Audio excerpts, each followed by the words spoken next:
Saludos, buenas noches, mis amigos. Andrew Álvarez acá, en una edición especial de Pensando en Voz Alta. Ya ustedes saben que anteriormente lo hacíamos martes y jueves, ahora solamente estamos los miércoles con este segmento que hago acá en Facebook, Pensando en Voz Alta, y que luego pues lo pasamos diferido por nuestro canal de YouTube, Andrew Álvarez Chardón. Y los viernes pues continuamos con nuestra saga de la otra realidad. Pues bueno, aprovecho brevemente el porqué de por qué estamos ahora aquí haciendo, pues, qué sé yo, este adelanto de lo que sería el miércoles, precisamente hoy. Y aunque el miércoles vendremos con Pensando en Voz Alta, pues quiero hacer esta edición especial acá para compartirlas con mis buenos amigos acá, mis foristas de siempre. Bueno, el tema son dos o tres asuntos en particular, especialmente esta situación del polvo del Sahara, que hemos tenido precisamente ayer y hoy pues las experiencias más intensas de este fenómeno atmosférico que ha ocurrido en Puerto Rico en los últimos 30 años, más bien. Me explico para que me entienda, porque esto es lo que no explican probablemente en televisión y de lo que no se habla, ¿no?, a nivel de prensa, y lo que la gente pues tal vez tiene que saber. Los baby boomers como yo jugábamos los veranos y nunca tuvimos el efecto del polvo del Sahara, no veíamos esta bruma. En los últimos 30 años hacia acá es que hemos visto cómo se ha incrementado este fenómeno, ¿no?, que viene por las corrientes transoceánicas, ¿no?, el viento que lo va trayendo desde el sur del desierto del Sahara. No es en sí el desierto del Sahara, estamos hablando de la franja de Sahel. La franja de Sahel es al sur del desierto del Sahara, y son tierras que se están desertificando, es decir, se están convirtiendo en desiertos, por diferentes razones, en esta zona, ¿no?, obviamente, de África, y que tiene que ver, por un lado, con el cambio climático que estamos experimentando, por otro lado, tiene que ver con las migraciones, con las guerras civiles que se dan continuamente en África, con la explotación de los recursos en esa zona, es decir, la deforestación, la destrucción de pastos, de árboles, es decir, la quema y roza, quemando todas aquellas regiones, a veces para habilitar zonas para el ganado, y que realmente se convierten entonces en zonas baldías, donde luego, cuando llega esta época del año, el viento empieza a levantar, ¿no?, todo ese particulado y lo lleva a la atmósfera y llega hasta acá en varios días, 5 o 6 días, llega hasta la zona del Caribe. Y esto es importante que lo expliquemos brevemente, porque es un fenómeno que siempre ha ocurrido, pero en pero con mucho menos, ¿no?, intensidad, debido a que, como he explicado yo por años, ¿no?, en la otra realidad, por ejemplo, y en las clases nuestras de antropología ambiental, el Sahara y África es precisamente el abono que le llega al desierto, del desierto hasta el Amazonas, hasta el gran bosque amazónico. Todo eso llega, hierro, minerales, todo eso enriquece, ¿no?, el terreno de la Balsia allá en el Amazonas, en los terrenos que hay en todas las zonas que llegan hasta el Perú, Colombia, Venezuela, etcétera.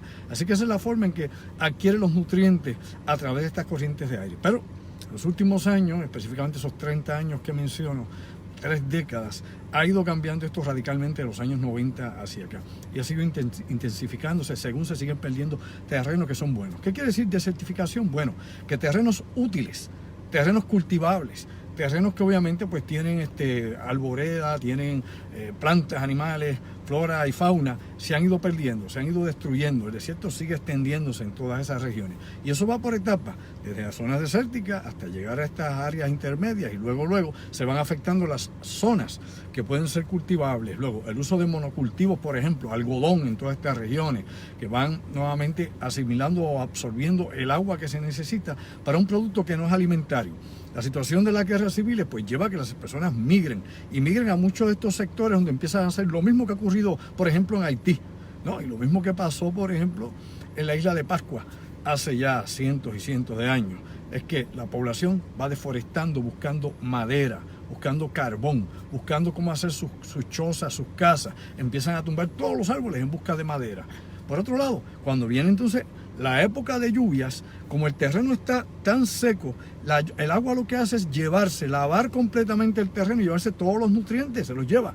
En estos momentos hay lagos que están secos, hay zonas inmensas de miles y miles de millas cuadradas, que es lo que está levantando ese polvorín. Ese polvo no viene del desierto en sí. Le dicen polvo del Sahara, pero eso no viene del desierto. Vamos a explicar esto para que nadie se confunda, y pues ya usted sabe, por aquí se explican muy pocas cosas acá en nuestra isla en ocasiones. Esto viene de esa zona precisamente de Sahel.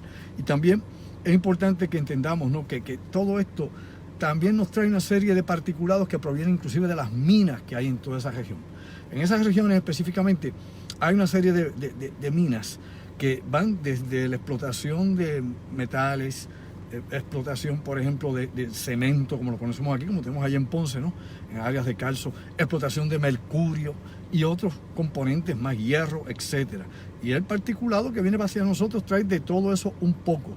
Ahí vienen hongos también, vienen organismos, ¿no? Microorganismos también con ese viento. Acá, por ejemplo, en la Universidad de Puerto Rico, acá en el recinto de Ciencias Médicas en Río Piedra, tienen un aparato, ¿no? Tienen una maquinita que por muchos años hemos hablado de ella, que va captando lo que viene con el viento. Se supone que en la zona, por ejemplo, que hay allá en Fajardo, cerca de la punta allá en Fajardo, cerca del balneario Seven Seas, donde está el faro, allí también hay una serie de sensores que también perciben todo este tipo, ¿no? de particulado que viene en el aire, desde los microorganismos, las esporas, hasta el polvo y minerales que vienen, ¿no? Y la cantidad definitivamente de arena que ha llegado es tremenda. Así que tenemos que empezar a pensar en lo siguiente. Yo llevo muchos años hablando del cambio climático, qué sé yo, desde finales de los 80, principios de los 90, cuando el tópico a nivel científico, y cuando éramos más jóvenes en la universidad, pues ya se empezaba a discutir y a plantear, ¿no? los problemas que esto iba a traer. Mucha gente, como vive en ese delay, qué sé yo, perdido, qué sé yo, no entienden lo que está pasando ahora, no pueden comprender lo que viene después y tal vez no entendieron lo que pasó antes. Pero bueno, en ese delay del tiempo y el espacio, mucha gente está. Cuando uno habla de estos tópicos por tantos años, estos temas, estos asuntos en particular, pues hay gente que dice, mira la exageración, mira, eso no está pasando, eso no va a pasar. Cuando todo el mundo ve lo que le cuelga al perro, todo el mundo sabe lo que es macho, ¿verdad? Pues bueno, esto no es jalarse la oreja, ni es tampoco decir yo te lo dije, nada de eso. Simple y llanamente, que nuevamente vuelvo a mencionar por enésima vez, amigos y amigas.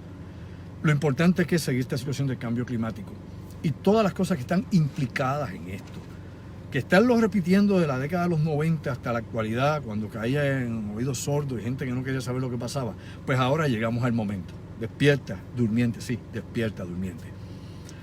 Una amenaza, una tremenda temporada de huracanes que comenzamos recientemente el 1 de junio, ¿no? Donde sabemos ya que los océanos están súper calientes y que nos han pronosticado más de una docena de estos fenómenos naturales. El polvo del Sahara, que ahora se convierte también en un peligro para las personas que tienen condiciones de salud, específicamente condiciones respiratorias, ¿no? Que es un elemento contaminante, un elemento obviamente irritante para nosotros, para los animales, para todo. Esto, a diferencia de lo que pasa en el Amazonas, aquí definitivamente no es productivo este tipo de evento natural, entre comillas. Natural porque el viento lo trae, porque es polvo, pero provocado directamente por la actividad humana. Vamos a hablar como es, a calzón quitado, por la actividad humana. La actividad humana en África, la explotación obviamente de recursos en África, las guerras civiles en África y definitivamente el cambio climático que es generalizado. Mientras yo digo esto, verifique la información una vez más. Ve a ver qué pasó en Siberia este fin de semana. Siberia es de las zonas más frías que tiene la República de Rusia, ¿no? la Federación Rusa, de las áreas más frías que tiene. Más de 100 grados de temperatura. 100 grados de temperatura, no era se percibían así, no, 100 grados de temperatura. La temperatura en grados Fahrenheit allá en Siberia. El calor que nos viene en este verano es descomunal. El mes más caliente del año sabemos que es agosto, no es junio. Julio es más caliente, agosto es más caliente, todo. Y septiembre definitivamente pues ejecuta en nuestra zona la actividad huracán es masiva. Así que tenemos que empezar a pensar más allá de lo aparente y darnos cuenta de que todo se nos está viniendo encima, ¿verdad? Ya la gente hace memes y relajo, que viene en junio, cuál es el próximo paso que siga en Jumanji, ese tipo de bromas. Pero dentro de eso la gente lo que está expresando es su preocupación ante lo imponderable, es decir, ante lo que no pueden controlar y a lo que no saben. Nadie sabe lo que viene mañana, nadie es nadie. Ni astrólogos, ni mentalistas, ni videntes, ni nadie sabe. Ni siquiera los científicos tratando de hacer pronósticos tienen exactitud de qué es lo que puede pasar. Y menos, obviamente, la meteorología, que eso es llueve o no llueve. Eso es probabilidades, ahí no hay nada exacto, absolutamente nada. Así que, viendo este panorama amplio del mundo, tenemos que caer en cuenta de que tenemos que prepararnos para lo que venga. Hay que prepararse, es lo inteligente, es lo responsable. Lo he dicho por años y años y años. Y pues hay gente que le hace caso y gente que no. Yo aquí no gano un centavo con esto, yo aquí no gano, qué sé yo, posición política, porque yo no cojo para carreras políticas, ni me interesará jamás eso es para allá, para los que están un poco pervertidos en algunos asuntos en particular. Por otro lado, sí gano en el sentido de que tengo la autosatisfacción de poder divulgar la información y decir a las personas, mi hermano, prepárese. Cambio climático va a seguir acentuando. Ya no es el pronóstico, y esto hay que aclararlo. Hay pronósticos bien reservados, ¿no? Y hay pronósticos que son bien conservadores. Siempre para no crear pánico colectivo. La ciencia que filtra la información a los medios, porque los medios de ciencia saben muy poco, hay uno que otro profesional, obviamente, en algunas áreas que sirven obviamente para comentar o para correr noticias, pero la mayoría desconoce total y completamente sobre estos asuntos, no tiene una más mínima idea. Pero la realidad es que la ciencia lo que nos está diciendo hace tiempo es que esto viene, pero nos tratan de dorar la píldora y que viene poco a poco. Esto no es el apocalipsis, vamos a hablar de lo siguiente. O sea, yo no estoy hablando de la Biblia, no estoy hablando de las visiones de Juan, nada de esto, ni de ningún vidente a través de la historia. Simple y llanamente estamos viendo la realidad aquí y ahora. Este incidente que se acaba de Puerto Rico estos últimos 2 o 3 días nunca se había hecho, o sea, había dado densa en a esa intensidad, a ese nivel. Pero no es el primero, vendrán otros tan intensos o más que este. Y eso lamentablemente es inevitable por las condiciones que están sucediendo en África y que va a seguir obviamente aumentando. Aparte de África tienes a España. España se está secando. Busca información. España se está desertificando también. La desertificación en España es terrible y la pérdida de agua es terrible en España. Así que uno empieza a darse cuenta como Europa también ya empieza a secarse, no solamente España, Grecia y todas esas regiones del mundo empiezan, Sicilia, todo eso hacia arriba, en Italia, empieza a secarse rápidamente. Así que la expansión de desiertos lamentablemente está para expandirse. California, busque los Estados Unidos, para no irnos allá, no, vamos un poquito más acá con los Jemerson de la vida. California está en las mismas. California, Texas, zonas verdes que tenían, zonas obviamente con acuíferos, zonas que se han secado, la represa Hoover. Busque los niveles de agua, el Gran Cañón, vamos a Colorado, vamos a ponernos para nuestro número. ¿Qué ha pasado los niveles de agua en el Gran Cañón? Se iba buscando, el agua está escaseando, las guerras por el agua van a ser una realidad. Ha habido anteriormente guerras por el agua, por ejemplo, ¿por qué mantiene Israel posesión sobre los terrenos de los Altos de Golán que le pertenecen a Siria? Por el agua, porque el agua que se controla, que va hacia Israel, viene de ahí precisamente, de las alturas de Golán, y sin eso Israel se seca. Así que las guerras por el agua vendrán. Todas estas cosas van a seguir pasando en todo el mundo mientras nosotros estamos acá a ver qué pasa. Por otro lado, COVID-19, la pandemia está aquí, no se ha ido ni se va a ir. Despierta, durmiente, ni se va a ir. Vamos a vivir con ella mucho tiempo. Probablemente se haga hasta endémica, así que la tengamos aquí como tenemos todos los años. Y lo sabemos, y todo el tiempo tenemos la influenza. La influenza no solamente viene, vamos a aclarar esto porque también se nos confunde. A veces pues los médicos, el Departamento de Salud y quienes se supone que están a cargo de esta información, que son los que deben educar al pueblo, a veces pues como que no dan la información completa. O sea, la influenza no únicamente viene para los meses de octubre, noviembre, diciembre, no, está todo el año. Lo que pasa es que hay unos brotes más intensos en ese momento, en ese tiempo. Y se han dado un proceso obviamente de mutación de este virus que no muta en el aire. No, muta en los seres humanos, que es lo que tampoco le explican a ustedes. El virus no muta ahí solito, el muchacho, qué sé yo. Y recuerde que el virus está entre los vivos y los muertos. Es esa línea finita de la existencia, soy o no soy. Pues bien, muta en nosotros. Y así que sigue el proceso, igual que está pasando con el COVID-19, y por eso el COVID-19 todos los días tiene una nueva faceta y un nuevo efecto sobre las poblaciones humanas, o es más viral, se pone más agresivo, etcétera, etcétera. Todo esto lo hemos visto durante estos meses, donde ha habido tanta confusión con la información que se ha divulgado sobre el estudio del COVID-19 y cómo enfrentarlo médicamente y todas las cosas que se han dicho, desde disparate, teorías alocadas, hasta pues la OMS contradiciéndose todo el tiempo y el CS Atlanta. ¿Usted se dio cuenta que el CS Atlanta caput, se cayó? ¿Busqué? Lo invito. Dígame desde cuándo usted no escucha una declaración abierta del CS de Atlanta, desde que el presidente Trump le puso un dedo encima. Esto es política también, mi amigo. Vamos a despertar, vamos a dejarnos la bobería. Esto es política también, y en año eleccionario hay que tapar boca a los que saben para que no digan y eduquen a los que no saben. Así que hay que ver más allá de lo aparente. La OMS ha perdido obviamente credibilidad, no porque la gente la critique, no porque yo la critique, porque la OMS ha sido fatal, igual como fue FEMA aquí durante los desastres, los huracanes, una gran porquería lo que ha hecho, y todavía estamos miles de hogares esperando en toldos azules que nos llegue la ayuda federal para resolverlo, y ahí sigue eso, y ya empezamos para la tercera temporada de huracanes, o la cuarta, y esta es la cuarta después de los huracanes del 2017, y hombre, La realidad es que sigue la gente sin techo, así que la ayuda no ha sido tal ayuda, vamos a hablar como es. Por otro lado, nuevamente vuelvo a insistir, la Organización Mundial de la Salud se ha contradecido tantas veces, no una, no dos, no tres, no cuatro, no cinco, un paso para adelante, un paso para atrás, un paso para el lado, otro para el otro sitio, y lamentablemente pues ellos han creado, ¿no?, toda esta inestabilidad de información desde el día 1 de la pandemia. Los chinos tienen su propio juego. A China usted no le puede creer nada porque usted para China es competencia, ¿lo entiende, verdad? Usted, yo, somos la competencia. ¿Somos qué? Somos el enemigo elemental. No le dé vuelta a la cabeza, no, que me simpatiza Xi Jinping. A ellos usted no le simpatiza para absolutamente nada. Y sepa que los chinos son tan racistas como cualquier neonazi norteamericano. Lo sabe también, ¿verdad? Tan racista como ellos. Así que no se llame engaño. El mundo no es la bobería que uno le enseña y que le ponen a usted con pitches and cream. Aquí la realidad es otra, es de impacto y es difícil.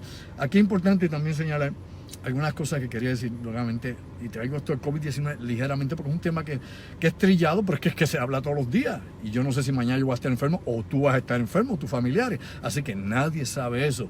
Olvídese usted que si es fabricado o no fabricado, ¿qué importa a estas alturas? La evidencia dice que no, pero bueno, hay gente que quiere creer que sí. Olvídese usted que si hay falsas banderas o no, dígaselo a los familiares, los que han enterrado, y amistades mías enfermas, que han sufrido también la muerte de familiares cercanos. Dígale ese cuento a ver para dónde lo van a mandar, y no va a ser para la Luna de Valencia. O sea, lamentablemente hay una realidad, nos guste o no está ahí, de que se están aprovechando económicamente de ella desde el principio, desde que se tiró el tiro al aire. Muchísima gente se está aprovechando. Más de 124 intentos de vacuna, todavía no tenemos nada funcionando y lógicamente sigue generando dinero. Me explico. Todas esas investigaciones cuestan dinero. Todas esas investigaciones hay que invertir. No son de gratis. Aquí no hay, qué sé yo, un mecenas que está regalando el dinero por amor a la humanidad. Dale para adelante, olvídate. Ninguno. No hay ningún mecenas. Aquí definitivamente es un negocio. Y por un lado o por otro, obviamente, alguien va a ganar. Aquí nadie quiere perder. Y en esta apuesta están corriendo todo. Las vacunas chinas, si China sale primero con la vacuna, y lo había explicado en la otra realidad pasado viernes, aseguró que la va a regalar. Puede estar seguro que esa vacuna no va a llegar obviamente a los Estados Unidos, porque antes que los chinos la den, los Estados Unidos van a entregarla de ellos primero. Y esas vacunas, quienes las van a pagar somos nosotros, directa o indirectamente. Sí, vamos a hablar, vamos a evolucionar la cosa. ¿Por qué digo yo eso? Porque tal vez no se la cobren a usted ahora cuando se la den, pero en los impuestos que usted pague, en todo lo demás, por ahí se va a pagar, porque el gobierno es quien va a comprarle esa vacuna a la farmacéutica. La farmacéutica no la va a regalar, porque en su perra vida la farmacéutica regala algo. Es un negocio. Big Pharma es un negocio. Por ende, ¿qué es lo que van a hacer? Simplemente el gobierno la va a pagar, como el gobierno que ha dado miles de millones de dólares. Vea si eso no es así. Diga, ¿es o no es así? Roma ha dado miles de millones de dólares para Research and Development en la farmacéutica. La verdad, hombre, no se me quede. No, que mandó $1,200, chijichija. Ay, bendito, por amor a Dios. Qué falta de... Hombre, $1,200. ¿Les queda algo de eso? No, hombre. Así que la realidad es que, obviamente, esto es para los grandes intereses y no caemos en tiempo. Hay una cosa que publiqué hoy, que lo traigo y lo conecto con el polvo del Sahara y con el COVID-19, tal vez la gente no ve el triángulo que hay en esto, y tiene que ver obviamente con el racismo o el clasismo medioambiental. Me explico, el área mía de trabajo, antropología ambiental. Y acá en Puerto Rico, ¿no?, ahí se publica algo que tiene que ver con las áreas de Luisiana, obviamente el río Mississippi y todo esto, y la contaminación de aguas y las poblaciones afroamericanas que viven en esas regiones donde se hincaron, ¿no?, las grandes industrias farmacéuticas, químicas, obviamente de los Estados Unidos, y donde los niveles de cáncer son altísimos, y precisamente afecta a estos barrios, a estos guetos y a estas zonas. Las áreas pobres de Estados Unidos son las más contaminadas de los Estados Unidos, lo sabía, ¿verdad? Es ahí. En Puerto Rico esa ha sido la norma, vamos a hablar como es, hombre, sin tapujos, con lengua lampiña. Esa ha sido la norma en Puerto Rico. Mi trabajo de investigación, en muchos aspectos, ha sido precisamente en zonas y áreas de impacto ambiental pobladas, es decir, población. No que si al yunque le cayó, qué sé yo, de vez en cuando un derrame de aceite, que ha habido derrame de aceite en el yunque, y lo hemos presentado inclusive. Ha habido accidentes allá en las torres de la telefónica y se han perdido cientos de galones de diésel por todo el bosque, y de eso usted no oyó en las noticias, ¿verdad que no?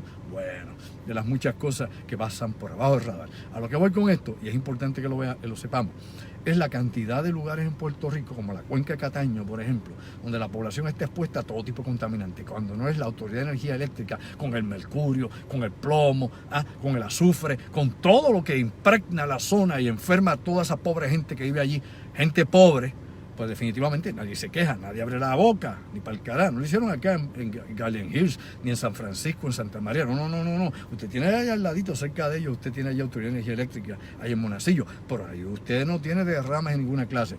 Luego, usted tiene áreas como Peñuela, Guayanilla, donde estaba la Corco. Por ejemplo, usted tenía los escapes de cloro a cada rato allí, la PPG. En la década de los 70 en Guayanilla, envenenamiento de cientos y cientos de puertorriqueños. Para los millennials eso no existe porque los muchachos viven aquí ahora, qué rayo, y los que vinieron después, la generación X y que estuvieron antes, y todos los que han estado por ahí para arriba, no tienen noción de esto porque no hay memoria histórica. Pero los que vivimos eso y vivíamos en aquella región, recordábamos continuamente cómo se daban estos derrames, cómo se daban estos escapes, cómo se daban todos esos accidentes industriales en Puerto Rico y cientos de personas estaban intoxicadas. Las escuelas de Puerto Rico, que ya se desaparecieron, los muchachos de ahora no saben ni qué era eso. La década de los 80, los 90, hasta empezar al principio, los primeros años del siglo XXI, la cantidad de olores objetables que se daban en las escuelas públicas. ¿Se acuerda de eso, verdad? Memoria, ¿verdad? Los estudiantes ahogados, con tos, con vómito, los maestros, y nadie nunca supo por qué. 3 décadas, 30 años de escapes de gases en la escuela de Puerto Rico, y calidad ambiental ni la EPA, ni ningún gobierno de Puerto Rico, y el Departamento de Salud, ni el Departamento de Educación, jamás pudieron explicar por qué, por tantos años, sus estudiantes salían envenenados, a cada rato había que sacarlos de ahí las ambulancias y llevarlos a los dispensarios médicos. Nadie explicaba. No, que si fue una funeraria, no, que si fue un escape en una gasolinera, no, que aquello. Desde escuelas metidos allá en la cínsora del campo, donde no había ni funeraria, ni había tampoco gasolinera, ahí surgían esos eventos y nadie lo pudo explicar. ¿Por qué? No, que era psicosomático, no, que se lo imaginaban. O sea, esa falta de respeto a la inteligencia y al pueblo. Por ejemplo, todo esto empezó a magnificarse cuando se dieron los primeros escapes de gas allá en las Atuneras, en la zona industrial de Mayagüez, en aquella región donde cientos de mujeres en la década de los 70 salían intoxicadas y nadie jamás lo pudo explicar tampoco. Lo mismo ocurrió con la telarquía precoz, por ejemplo. La telarquía precoz que surgía en el área de Rincón, donde estaba allí el Bonus, o todavía están allí las ruinas de lo que queda, ¿no? de la cápsula del Bonus 1.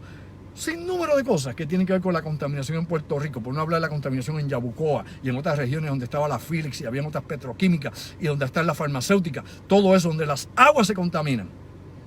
Allá, mi hermano, donde usted ve las farmacéuticas, aquí al norte de Puerto Rico, sí, ahí las ve, cerquita de Florida, cerquita de Pueblo Florida, cerquita de Manatí, en toda esa región de por allí.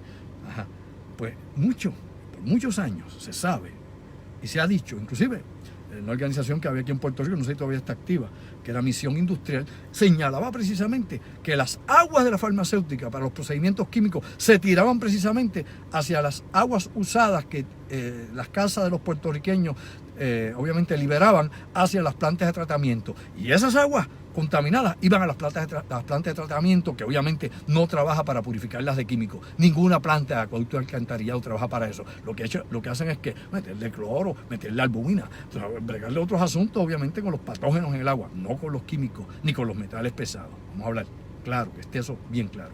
Así que todo eso es parte del fenómeno. Fíjense si la locura ha habido tantas veces aquí, que en la década de los 60, Moscoso, en aquel entonces estaba a cargo del desarrollo económico de Puerto Rico, sí, Teodoro Moscoso, que el puente tiene su nombre, había sugerido, y está en la prensa, vaya a la hemeroteca, a la universidad, busquemos, vamos a tomar esa historia olvidada de Puerto Rico en la noche del tiempo. Había sugerido que se le echara hasta anticonceptivos al agua de Puerto Rico, porque los puertorriqueños se reproducían como huimos. Son palabras históricas, yo no exagero, yo invito por estos medios que usted vea si es o no lo dijo, si eso no es, simple, porque aquí estamos ajenos a la historia real del país, andamos embobados en la sangana de última hora, creyendo que esto es lo último en la avenida. No, mi hermano, seguro que no. Y eso es una de las muchas cosas que se han dado en Puerto Rico por décadas. Inclusive, mire, en los 70. Yo, por ejemplo, publiqué la semana pasada sobre los hipopótamos allá en Colombia, que hay como 65, 80 hipopótamos que son descendientes de los que trajo Pablo Escobar Gaviria, ¿se acuerda? El Pablo Escobar Gaviria, el gran traficante de la región de Medellín y todo aquello. Bueno, pues Pablo Escobar Gaviria hizo su propio zoológico. Acá en Puerto Rico teníamos 2 o 3 también tiradores de drogas que querían tener su zoológico, como el Men de la Perla, que tenía leones y todo esto. O sea, aquí siempre hemos hecho monkey see, monkey do. Lo malo, enseguida aquí se coge desde la corrupción hasta 40 cosas. Eso siempre se copia, hasta mal estilo de vestir y de cantar. Pero bueno, a lo que voy con esto, simple y llanamente, es que no fue idea, Pablo no fue el primero de esa idea. La primera idea de traer hipopótamos se tuvo aquí en Puerto Rico, ¿lo sabía usted? Aquí en la década de los 70 se había sugerido y se estuvo examinando en el gobierno de Puerto Rico, lo examinó la Cámara, oiga, de Puerto Rico, lo examinaron todos ellos en la década de los 70, traer los hipopótamos aquí a los embalses y los lagos de Puerto Rico, para que se comieran los jacintos. No, los jacintos, que son todas esas plantas acuáticas que crecen sobre el lago, que van quitando la oxigenación al lago, que van obviamente consumiendo también parte obviamente del agua del lago, y el lago se sigue bajando y no lo dragan, y al no dragarlo cada vez menos profundo, pues bien, aquí querían traer hipopótamos para eso. El problema del hipopótamo no solamente es que es agresivo, que es más agresivo que inclusive que un león, es más territorial. Y aquí hubiéramos tenido incidentes de todas aquellas. Yo me imagínese allá, imagínese usted en La Plata, con hipopótamos allí, en Carraízo, imagínese usted allá en Utuado, mi madre, no, hombre, es un desastre, sino que también el hipopótamo es un vector de la hepatitis, ¿ok? De la hepatitis B, es un vector de hepatitis. Así que, gracias a Dios, no se hizo, porque aquí se trajeron los monos para traer los monos rezos para experimentos médicos allá en Lajas, los dejaron en la Isla Cueva, los dejaron por allá en Punta Santiago, allá por Humacao, los dejaron en la zona de Roosevelt Road, donde la Marina experimentaba con monos. Sí, la Marina experimentaba con monos ahí. Fíjese si experimentaba con monos o no, que allá en Sabana Seca, donde estaba la base naval, al lado usted tiene todavía allí el Centro de Estudios de Primates, y todavía tiene ahí cientos y cientos o miles de monos allí metidos. ¿Ah? Así que en Puerto Rico está el mono, y no solamente que anda en la carretera. Tenemos un sinnúmero de estos animales. Los caimanes, que los trajeron exóticos, la mangosta, que nos trajeron los españoles, ¿ah?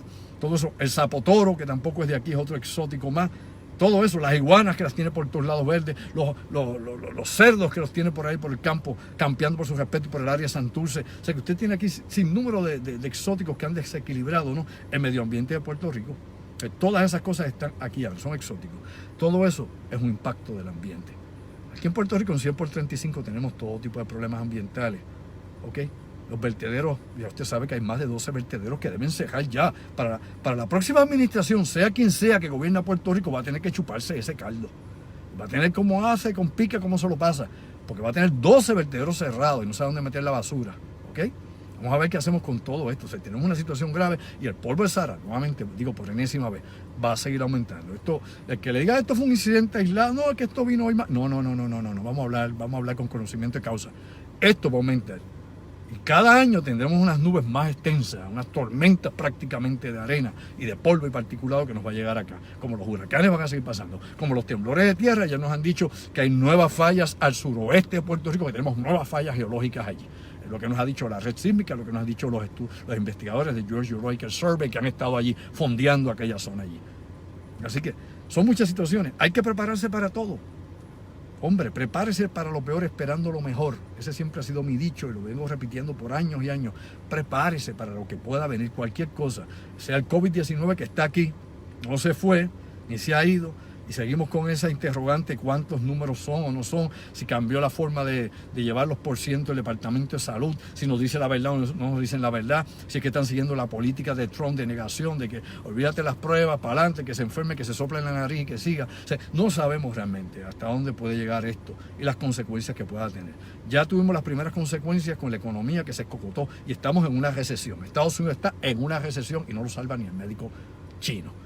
El tío Peluca lo bendiga, pero la realidad es que estamos en una recesión allá. Esta recesión puede durar años, o sus efectos por lo menos pueden durar años y años de lo que esto pueda pasar. No va a haber una recuperación rápida. En Puerto Rico hemos perdido cientos o inclusive miles y miles de empleos, miles de negocios que han cerrado, y en Estados Unidos están exactamente igual, pero allá a nivel de millones. Así que vamos a ver cómo se puede esto reconstituir. Y aparte de todo esto, y esto lo hablaremos Pensando en Voz Alta, porque esto es una edición especial más larga de lo normal. Esto fui yo aquí en el auto, sí, volví al carro, porque hoy no estoy en el estudio, el miércoles estaremos en el estudio. Oiga, mi amigo y mi amiga, que comparten conmigo, y gracias por estar ahí como siempre, se lo agradezco. Y usted pues busque información, vaya más allá de lo que yo diga y siga verificando las notas. Mi amigo y mi amiga, definitivamente. Ahora estamos en un momento bien crítico. La seguridad del mundo no está en su mejor momento. Siempre ha habido conflicto, es cierto, por siglos, por 1000 años, más de 6000 años de historia. Pero ahora tenemos la capacidad de borrarnos sobre la faz de la Tierra, que eso no lo había hace 100 años atrás.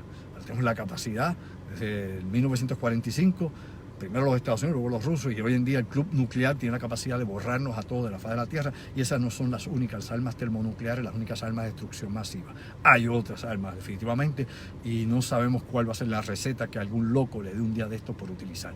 Y no crea, las armas se fabrican para ser utilizadas, no son de adorno. No, un disuasivo por un momento. Llega el momento en que se aplican, cuando los intereses se ven amenazados o cuando en una guerra convencional quien las tiene aparentemente se ve alcanzado o se ve superado. Y eso fue, ahí fue donde se notó, obviamente, cuando Saddam Hussein no tenía armas de destrucción masiva, porque si las hubiese tenido, las hubiese usado contra las tropas norteamericanas cuando estaban entrando, invadiendo obviamente a Irán, y no las pudo usar porque no las tenía, las había eliminado ya en los 90. En 1991 ya había destruido todas las armas que tenía por un acuerdo secreto en particular. Pero estos son otros tópicos que voy a tratar más adelante. Aquí sí le quiero decir lo siguiente, y esto es importante que hagamos cabeza.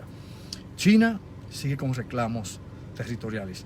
El país que más territorios reclama es China. Le está reclamando las islas a Japón. Usted sabe que hay una disputa entre las islas estas que Japón dice que son originariamente de ellos y los chinos las reclaman también. Esas islas no tienen que ver nada con el mar del sur o el mar meridional de China, donde también está reclamando aquello allí y donde también está en el otro lado reclamando a Taiwán y donde está reclamando también territorios en la frontera con la India. Así que China se ve a millas, que es obviamente un país de intenciones imperialistas. O sea, China es obviamente el país con más ambiciones imperialistas en estos momentos. Supera las ambiciones norteamericanas. Los norteamericanos han tenido esto por casi un siglo bajo su control, pero ya llegó obviamente China, que es quien viene a retar esto y viene haciendo reclamos territoriales en todas partes, ¿ok? Y de derechos, de usurpar lo que sea. Rusia, por otro lado, tiene también esas intenciones. Quiere reclamar el Ártico al norte, no toda esa parte norte. El Ártico lo quiere reclamar. ¿Vea? ¿Así es o no es así? Busque y me dice. Y por otro lado, obviamente, vimos lo que pasó con Crimea hace unos años atrás cuando estaba Obama el presidente, que se quedó bobo y zángano, como era también el tipo, o sea, bobo y zángano para unas cosas, para otras era muy listo. Pero bueno, por lo menos mi opinión general en la situación de Crimea fue esa con Ucrania. Y obviamente tiene intenciones de controlar Ucrania y de mantener el control en lo que eran antiguamente los satélites de la Unión Soviética de la década de los 80 hasta principios de los 90. Así que usted tiene que ver el mundo más allá de lo aparente y darse cuenta que hay obviamente unas tendencias que se están dando. Hay muchas cosas más, pero esto es meramente hoy acá, pensando en voz alta, edición especial por la situación del polvo de Sahara, que no es que llegó el polvo, que sopló, que viene del Sahara, no, ya explicamos muy bien.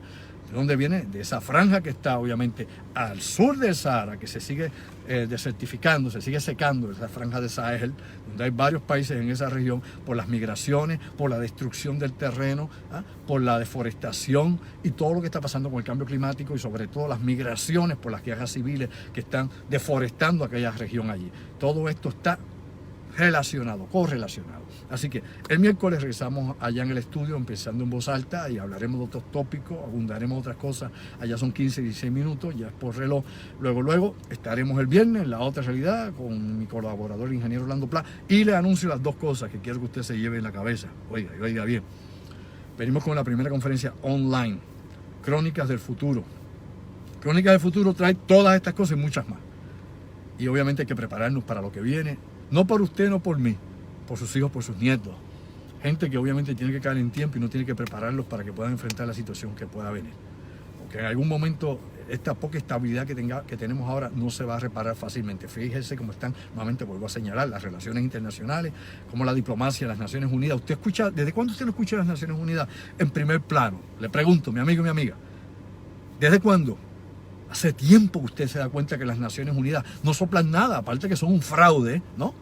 Primero la Liga de las Naciones, que no funcionó, y luego las Naciones Unidas después de la Segunda Guerra Mundial. Usted se da cuenta que es un fraude, ¿ok? No la oye, como dije hace un rato, que usted no oye nada del CS que se cayó, capuz. Pues bueno, nuevamente vuelvo a señalar, hay que preparar a la gente. Esta va a ser nuestra conferencia, va a ser ya, creo que va a ser el 16 de julio, más o menos, vamos a dar la fecha más adelante, va a ser online, usted va a tener la forma de accesar a ella, vamos a dar toda la información. Luego también tenemos para el mes de julio, código secreto, segunda temporada en su propio canal de Código Secreto. Así que en YouTube va a haber un canal de Código Secreto aparte del mío, del de Andrew Álvarez Chardón, y esto va por Andrew Álvarez Chardón, al igual que La Otra Realidad y otras cosas que haga, pero Código Secreto tendrá su propio canal.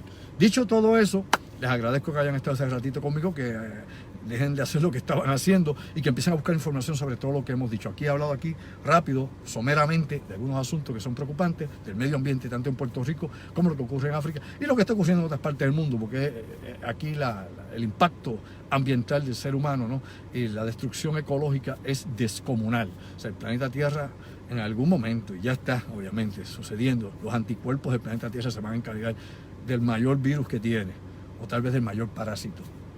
Así que somos nosotros, ¿verdad? Vale. Buenas noches, gracias mis amigos. Los dejo aquí con un poquito de la música nuestra. Vamos a ver qué ponemos aquí. Vamos a poner un poquito aquí, algo más movido para irnos. Y nos vamos con Erótica.